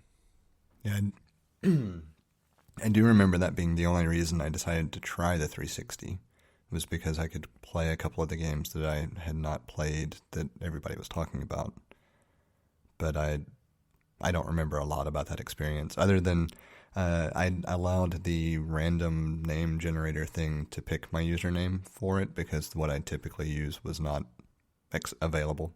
So like my PlayStation handle is very simple. So my Xbox 360 handle was Authentic Scarab. Nice. And I don't remember how many times I had it regenerate random things. And when that one came up, it's like, that one's okay. I can deal with that. That's funny. Yeah, so the other thing is I had listed under retro gaming were OpenEMU, which is an emulator it's a really nice emulator for Mac OS, and it's still functional. It still works. And it was pretty cool because you could get I don't know if you can do it now, but I know you could get a Wii U remote and use Bluetooth to play games, and that worked out really well. I'm kind of curious if you can now use a PlayStation and Xbox remote to play games because those would be compatible with Apple Arcade. So I haven't looked to see if that's a thing. I would think so by now, but yeah, good point. Yeah, it's probably going to be more on the developers of OpenEMU to make that possible. But the thing that I thought was really interesting, probably an aspect that I find really interesting in the retro gaming world is people who are doing RGB modifications of old consoles. So you've got old consoles that basically have an RGB signal, which is a much higher quality signal, but it gets converted into a composite signal or even an RF signal that goes into a tube television. And I've read a lot about, how people have modified their consoles with to be able to get an RGB signal for video gameplay. And I put a link in the notes, and it shows an image of Link from The Legend of Zelda. Is it Link's Awakening? It might be A Link to the Past. It's the one it's the Legend of Zelda game that's on Super Nintendo, and just shows the difference between the signal you get from composite versus RGB. And I thought that was really cool. I don't remember if that's Link's Awakening or not. So as far as I'm a big fan of the Zelda series anyway, but I didn't play all of them. I played the original Zelda, like to the point that I wore out feels like I wore out a cartridge.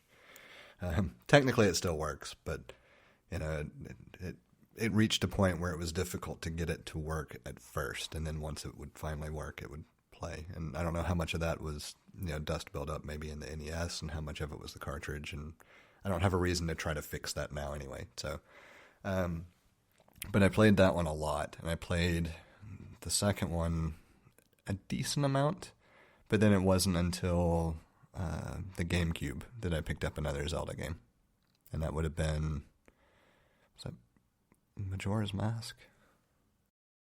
That sounds right. It's the first. So the first one, I could talk about Zelda for a little bit. The first one I played was The Adventure of Link. That's Zelda 2, though. Yeah, that's so there's the second one. Yeah, there's The Legend of Zelda, and that was like a full-on role play game. Was it role play? No. What do they call that? This is where it depends a lot on who you talk to. I believe the official classification is either a combination of role playing or just general action. The idea is that it is a role playing game, but it is not a role playing game if you come from a background of PC gaming, where role playing games meant you were customizing a character to play and level up. So there are aspects of both to an extent. I mean, obviously, you don't have the character customization, but you are leveling up a character. Yeah. And I've also seen it just classified as an action game in general, but action games typically you think of as not necessarily, I don't know of a good way to subdivide action games. Action is just typically used to denote something that is more constant active fighting, not a certain element of exploration or puzzle solving. Yeah. So I'm looking at the Wikipedia article, and I think they succinctly describe Zelda, and it's the gameplay incorporates action adventure and elements of action RPG games. So I guess that's how they get around it, is action RPG. Yeah, and that makes a lot more sense, because it is where, like, the original Legend of Zelda, it's definitely feels like an RPG game, but it also definitely feels like an action game. And I think there was a departure from that with Link's Adventure, because there's a lot of side-scrolling action and very little RPG, or it felt less RPG. Yeah, it felt more like it was a side-scroller and you were just navigating a map when you weren't actually in the side-scrolling action component piece of the game. Yeah. And I looked up, the third one was A Link to the Past, and that's actually it's a prequel to the first two games. And that was one that I played a lot. That was the one I think I've played the most. And I don't think I've played anything after that. So after A Link to the Past, I think is the one that they re-released on the Switch not too terribly long ago. I'd highly recommend that game. So I picked it up. Like, I have it. I know that I've got a copy of it. I can't remember for sure if it was on the Switch or if it was elsewhere. But I haven't played it. The one that I played the most prior to Breath of the Wild, which is a phenomenal addition to the series, but I played Ocarina of Time a lot, and I liked it quite a bit. That was the one. That one was on Nintendo 64, and so was Majora's Mask was also on 64. Right, and the main reason that I played those and not A Link to the Past is because I had the NES and I skipped the SNES. I had friends that had it, and so I played a lot of those games, but I did not have one.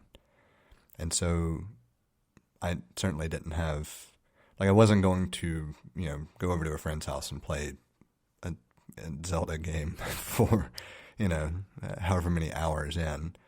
But I did have an N64 after that, and then so I played a lot of Ocarina of Time. I played some of Majora's Mask. It didn't catch me quite as much as Ocarina did, and most of that was the art style. And it's not that I disliked it. It was just I wasn't pulled into the game the way I was with Ocarina. And then fast forward to Breath of the Wild, and it's just all the way around. It is exactly what a Zelda game should be. Yeah, I've heard so many good things about Breath of the Wild, and I've watched a friend of mine has that, and I've watched him play, and it looks really good. But I've got to say, I haven't played anything past A Link to the Past. I haven't played anything past that 1993 that game was released. Sorry, 91. 92 in the US, but yeah, I mean, I was a really big fan of the game, but I haven't played anything past that. I figure I should look it up real quick if that's the one that they released on the Switch or not. Yes, it was. No, Link's Awakening is what they released on the Switch that I picked up. And I think that one might have been originally a Game Boy game.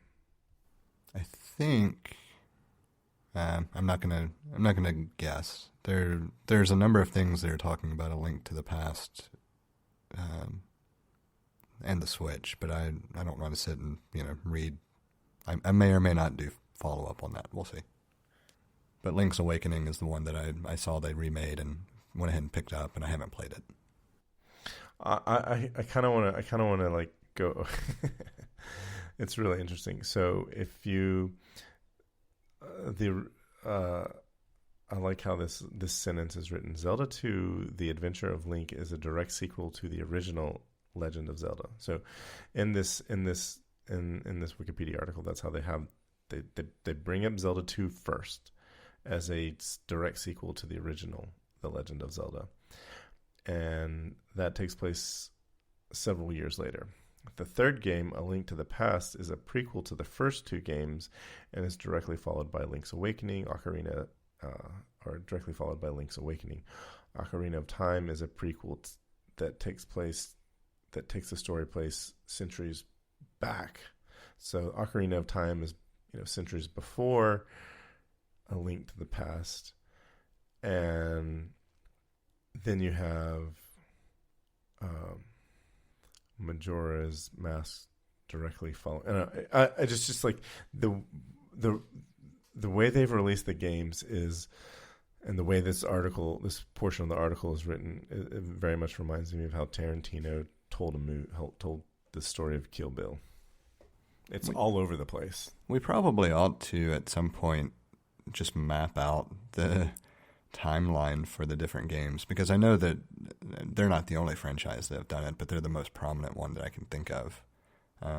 The other one that might be interesting to see would be the Final Fantasy series, like where each of those games take place timeline-wise in relation to the others, for the ones that do.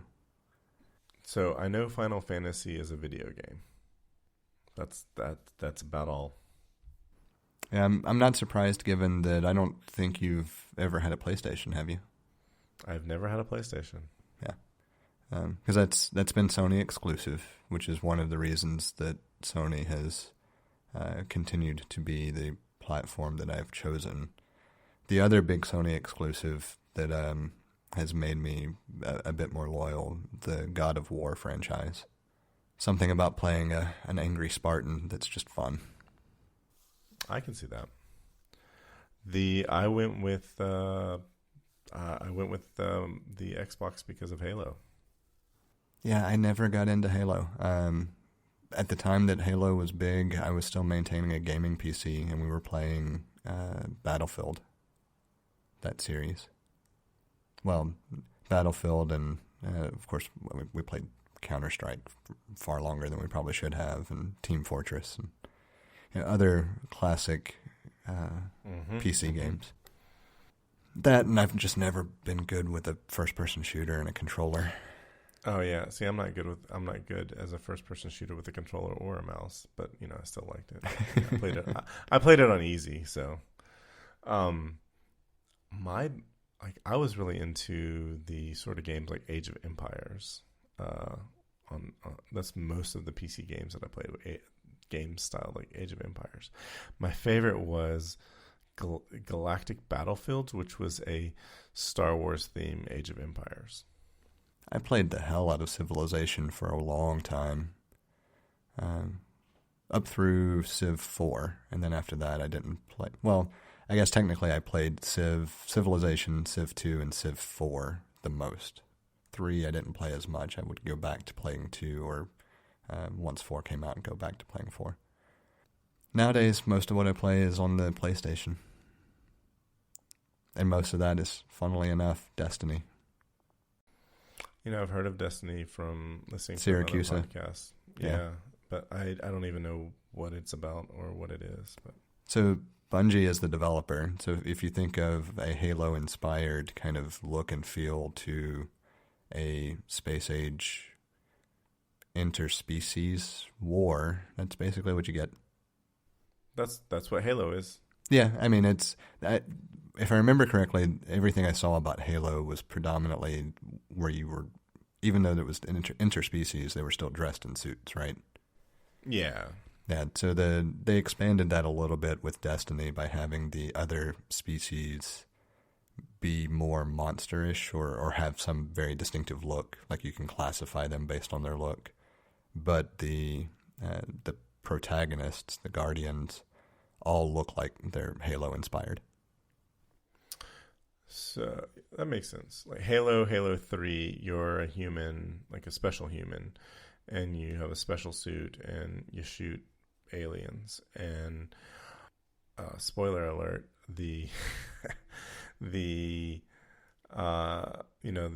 enemy of my enemy is my friend. Well, it turns out that I don't even know. I don't even remember how it's worked into the story, but there's the flood, which is basically turning. You've got human zombie variants and you've got alien zombie variants, and so you have to fight those. So Halo 2, you have the Covenant, the alien or the multiple alien species that you fight against. Some of them become your ally, and in Halo 2, you actually get to be one of the aliens for some levels, and then when Halo 3 ODST, it's sort of an expansion of Halo 3, they completely got rid of the zombie element of it, and ever since then, I don't think there's been any zombie element to the Halo games. I never played past Halo Reach, so I don't know about Halo 4 or 5, but they just focused on the thing that people like. Because, honestly, fighting the zombie part was really annoying. It wasn't fun. And so they got rid of it. But Halo ODST was really cool because you're not a Spartan, you're a soldier, and your teammates are voiced by Nathan Fillion, Adam Baldwin, and Alan Tudyk. And it's not surprising to segue into that Nathan Fillion did a voice role in Destiny, as did Alan Tudyk, I believe. In the same game? Yeah. Oh, cool. So I thought it was just really cool. It's like I've got almost the principal cast of Firefly in this game with me, or half of the cast of Firefly. Yeah, and very distinctive voices. I'm thinking there's another one that I'm missing. I know that Peter Dinklage did some voice work for Destiny, and then his voice work was replaced with Peter North, I think it is, or replaced by Peter North. I know it's something North, and I'm thinking Peter. Okay, Peter North is a porn star from the 80s. Oh. Well, I don't know if it was Peter North then. But I mean, I guess there could be another Peter North, but that's what I thought of. Yeah, I'm going to look it up real quick. Just Nolan North. Nolan North is the guy's name. So there's been a great funny thing. I've seen some TikTok videos where somebody plays the like amateur videos that are posted to Pornhub can have a specific intro theme song played, like a 5-second theme. And so there are these TikTok videos where somebody plays that audio just to see who in the room reacts to it. Oh, and a bit of real quick follow-up too. It was not Alan Tudyk. It was Gina Torres, the one who played... Alan Tudyk's character's wife. Yeah, Zoe. Yeah. But yeah, Nathan Fillion and Gina Torres both had voice roles. Nathan Fillion's character is now technically removed from the game, but... well, he got killed, so kind of makes sense. Spoiler alert if you are not anything, relatively recent in the game. Yeah. But it happened more than a couple of years ago now, so you should know it already if you are interested in the game and don't know that the character was... what was the character name? I always thought Nathan Fillion because it was Nathan Fillion. Oh well, I will have Cade 6. That's what I was trying to think of. So the character that he played was a Exo, which is basically a robotic species, and Cade 6 was the designator or name of the character. And it was basically just Nathan Fillion having fun playing Malcolm Reynolds as a voice actor. Yeah, that's what it came down to. I was gonna say if you're gonna get one other person, Gina Torres was a good. It's like I wouldn't want to have you get Nathan Fillion, Adam Baldwin, and Alan Tudyk. Good combination. But if you had to choose between Adam Baldwin and Alan Tudyk, I would choose Gina Torres because because Mal and Zoe, they came together or they fought together in the war, and so it's like if you're gonna have Adam Baldwin, then you also want to have Alan Tudyk with Nathan Fillion. So yeah, makes sense. Did you have anything else on retro gaming? Not a lot. I think the world is a lot bigger than I've delved into, and even to the point where I'm not sure if I'm just like sliding in, or if I it was getting popular, and I don't know if I got on the front end of it and like right as it was like gaining traction on YouTube, or if I just slid in and I don't really, and it's like certainly bypassed me regardless. So that's all. I put a couple of small things in for after show.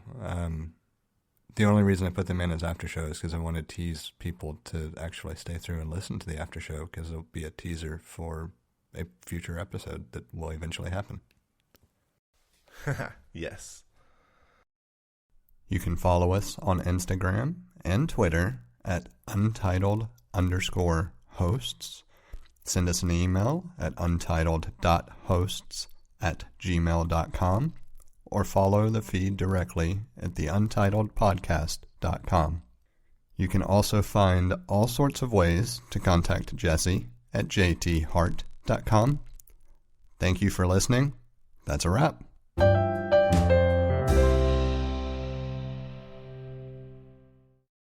So I saw when you uploaded the videos, you put sorry for the fuck up, and I was just trying to figure out what fuck up. The videos were picture-in-picture and not discrete. I had a feeling that's what you were talking about, but I didn't expect that to necessarily, without having played with the app quite a bit, I didn't care, really. Like at this point, the videos are more for my purposes, just for being able to kind of remember different things, not like I'm not at a point where I want to put together something yet from those videos. I might be soon, but I would want to do videos specific to what I have in mind to put together. Yeah, I just remember you saying before, you were like I now remember, like after I realized that they were picture in picture, I now realize that's why you said something about discreet. Like I didn't quite catch what you were talking about when we were climbing, and so it wasn't until like I was like trying to figure out like how do I get it to not be picture in picture, and I realized, oh, you have to set that before you record. Yeah, it's like the app does a cool thing. The interface needs work. Yeah, very much so. I don't think they plan to change it though. I think the idea was it was proof of concept to get it quick out for people to see, and I think it's actually going to be an option, or it may already be an option in their flagship app, and not in the standalone app. I think is still just supposed to be first to show proof of concept, and that was it. Like, to whet your appetite for filming. Yeah, I think I'm glad it's available, and I hope it doesn't go away. Yeah, I can't imagine them getting rid of it altogether, just because it's a good way to showcase, hey, we can do this neat thing, and if you really want to see what we can do, go look at our flagship app.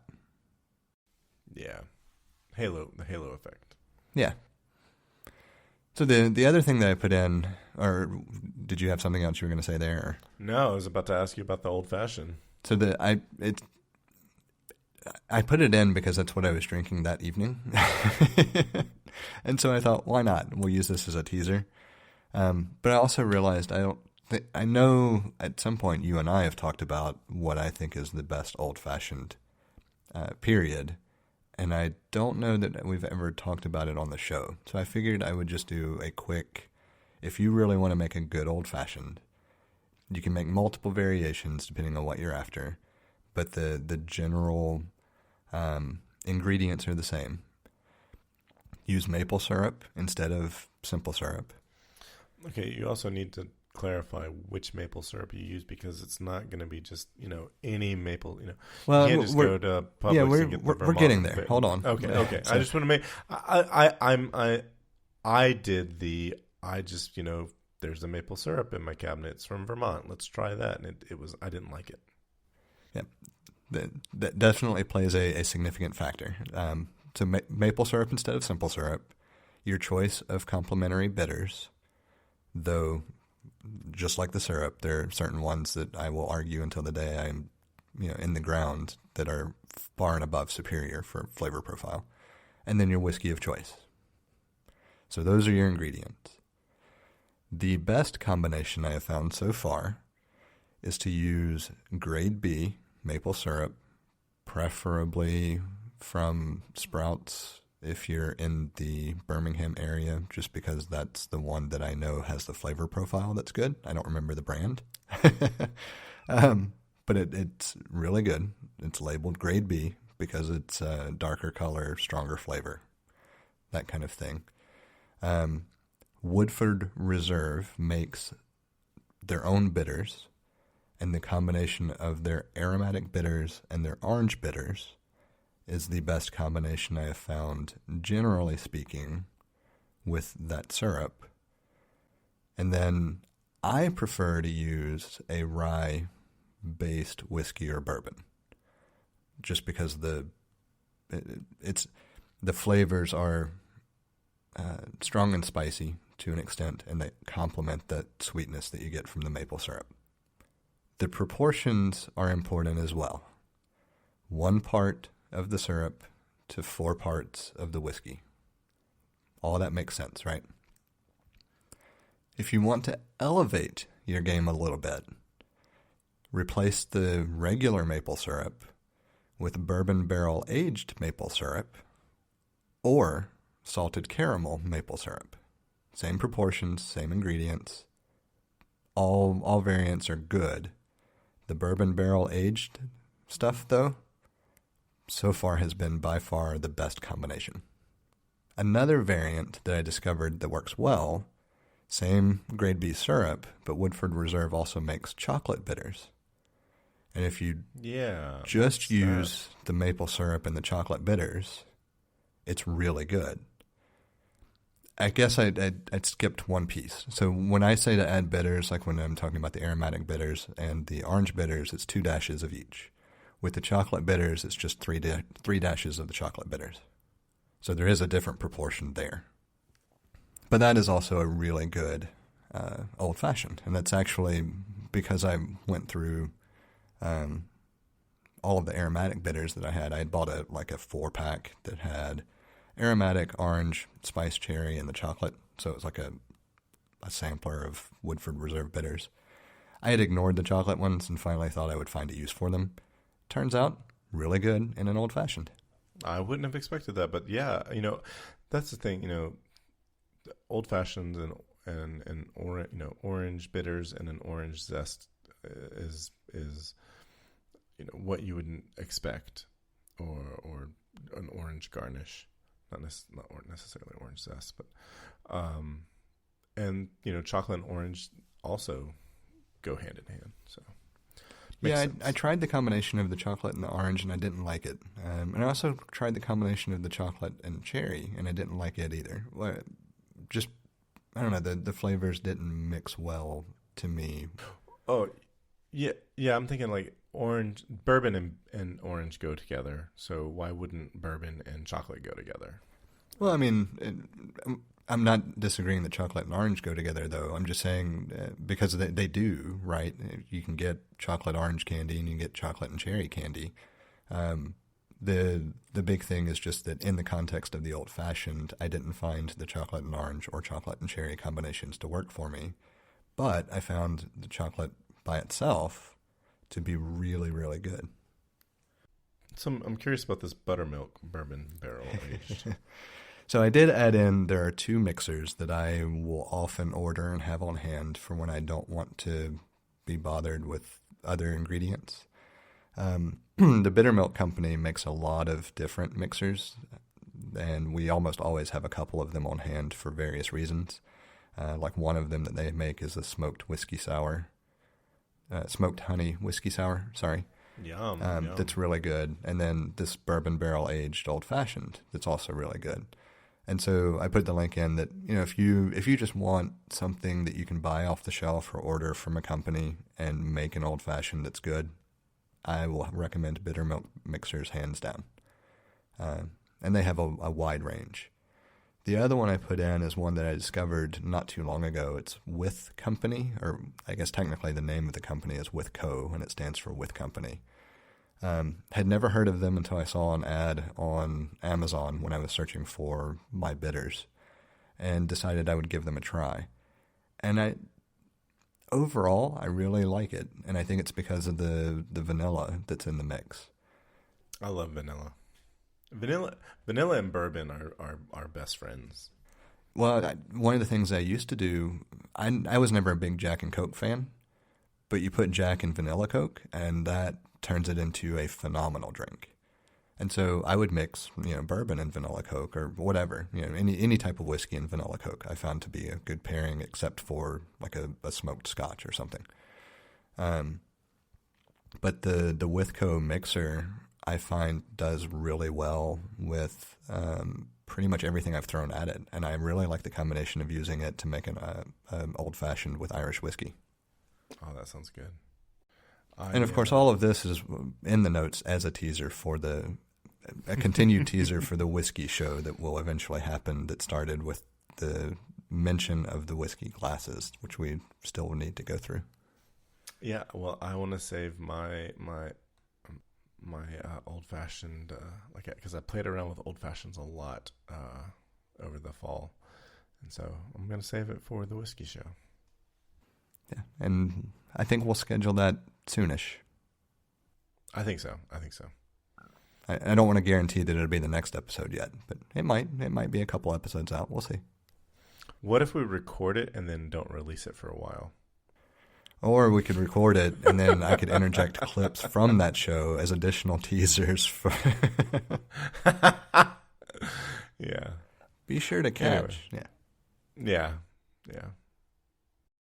I don't really have anything else. I don't think for the after show. I don't either. And we're pretty close to the normal runtime, so yeah. Well, I think that's good enough to call it then. Yeah.